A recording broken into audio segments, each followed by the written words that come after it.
He's been on the Second City show, he's been on the Yuck Yuck show, he's done all the corporate good shit that you can do in the city. He's working for YouTube right now, you've probably seen him talk about the submarine tragedies. You love him. Give it up for my friend Taylor Templeton Smith.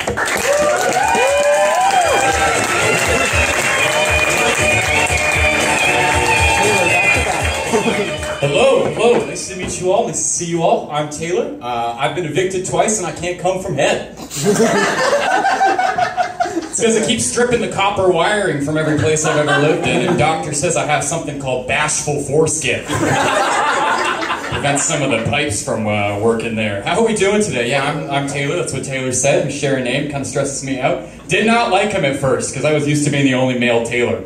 Do not like fighting for that attention, but I'm cool with him now. We're chill now, yeah.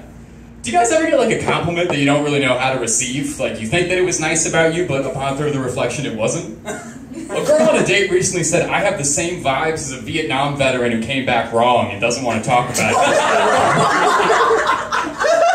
I don't really know what that means. Guess it means I'm noble, maybe? I'm patriotic, I follow orders a little bit too well.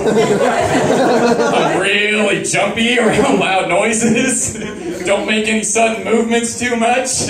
But it makes me really fun to tickle. I never really know what my vibe is. I mean, I get it. I do kind of look like I sell scorpions and pills to middle schoolers. Like, I look like every hateful stereotype of a drug dealer ever put into one man. I look like a teen bully who grew up. Someone recently told me that they were terrified of me when they first met me, and I was like, what? I'm nice, I'm cute and fun. What's all that about? And I said, why was I so scary? And they said, well, it's because you were sitting in the lunchroom and you were eating a can of salmon raw, just nothing else. And you were overhearing our conversation, and then you butted into it to say, bear traps aren't legal for civilians in Ontario. And then I thought, I guess I'll be friends with that guy. He seems like he knows a thing or two. I feel like people definitely do think I'm like grubbier than I am because the homeless aren't asking me for change anymore. I'm walking right by homeless people and they're just giving me a firm nod. Like I'm part of the community. And I want to be like, I have money, just so you know. But earlier today I did try to convince a bus driver that my Dave & Buster's card was a Presto card. So I don't know about that. Shout out to my dad recording this one for him. Hope you can see it. He's in the hospital today. Like, if you don't want to come to my show, just say so. I don't know why you gotta make a fucking excuse about it. But anyway, if you guys don't laugh when my dad dies, that's totally on you. So, you know, let's bring that up a bit, okay? Yeah. I'm filming this too, so let's really get those laughs up. We're gonna ADR in some extra ones from the back if I hear some particularly clever ones, but I'd like to hear a little more from the front too. Thank you. Thank you. Yeah, keep that also a little more up towards me. You're getting a little down. I want the face in this as much as possible. Thank you, thank you. And if you get a notification at any point from my Discord kitten, you know, the little avatar, it's Peppa Pig getting blasted by Lois Griffin, that is not for you! We're doing some cool litter box stuff lately. Yeah, I have not been dating much, I'll tell you that. What do you mean, Taylor, you human cigarette? Couldn't wait to find out what's inside those little jeans. Yeah. Not a lot of people. I mostly just get like girls who are really into true crime. Really into the Jeffrey Dahmer TV show. I was getting a lot of attention after that show came out. None of it good. I mostly do well with like nearsighted bisexual women, I think. You can't really tell which side I fall on. So to move their way down my body and get less interested. I really feel something with you. I don't know, school's kind of weighing down on me a lot. I realized one of the last dates I'm on, I'm not good for like human interaction, as you can probably garner from this very normal one we've been having. She asked me, what are you thinking about? And I looked at her, I looked into her eyes and said, you know the ending scene in Drive when Ryan Gosling is sitting alone in his car and he's looking up at the window and thinking about all he's lost and how he'll never see Carey Mulligan again and he has to leave LA and everything he's left behind? Could you imagine that? God. And she rolled her eyes for some reason. And she said, I thought you'd say something about me. And I said, I've known Ryan Gosling 12 years. I've known you like an hour. Get in line. Yeah, I might be autistic. We're trying to figure that out. Took a BuzzFeed quiz the other day. Tells you where you are on the spectrum and what Disney character you are. I'm definitely need to see someone, and I move on, by the way. Which is awesome. Always love move on. Don't know if this is racist, but I'm trying to find Japanese porn where the girl seems like she's into it. Just once, I want to find one where it seems like she agreed to be there. So do you guys have a link for that? Please let me and my dad know. It's kind of the one fucking thing we talk about anymore. That and the Fast and Furious movies. Motherfucker loves those.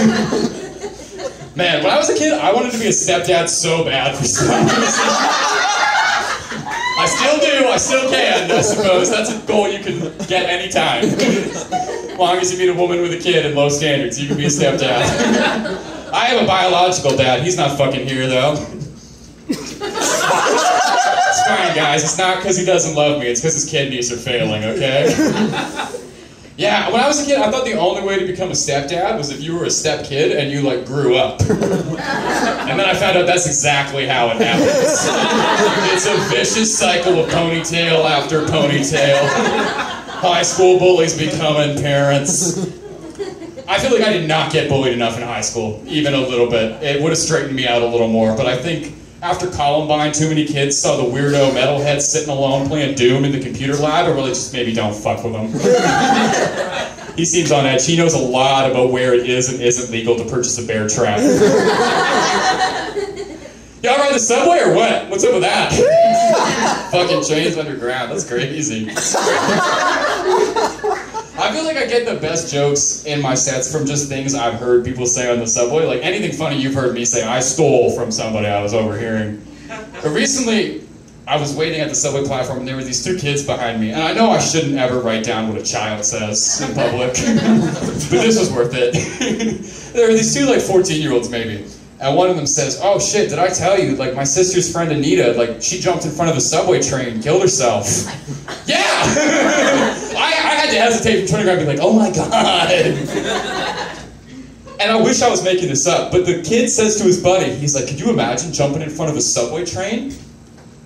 That's so fucking cringe. Like, imagine dying like that? Like, that's so fucking cringe. I've done so much therapy, done so many mental health wellness exercises. Nothing has convinced me not to kill myself more than knowing that a 14-year-old would call me cringe after I I fucking jump in front of the subway, explode into ragu, and a 15-year-old's like, what a fucking loser. I go to double hell. And that's not even the worst thing that's ever happened to me on a subway. A while ago, I was standing on the subway and I wasn't looking anyone in the eyes because of the possible autism, you see, trying to keep up. And it was my stop and I went to grab to one of those poles and instead I grabbed a woman's ponytail. Yeah. And maybe if I, like, accidentally brushed my little fingers through it or maybe just, like, brushed it off, I could have played this cool, but this was a G.I. Joe Kung Fu grip. Like, I wanted this woman's ponytail. And you know when you want to say everything and nothing comes out? Because this woman darted around to stare at me with the widest eyes I've ever seen on a human being. And I wanted to say everything, and all I could make out was, yeah! Just sweating and shaking. She got off immediately after. That was not her stop. And then I spent the rest of that subway ride, like, looking around to all my fellow patrons, like, I handled that pretty well, eh? You guys think, eh? Anyway, that's why I had to walk here. Not allowed on the TTC for the next couple months. Thank you so much, gang. I have to go return some videotapes. It's been an absolute pleasure. Never talk to a cop without a lawyer, okay? Take it easy.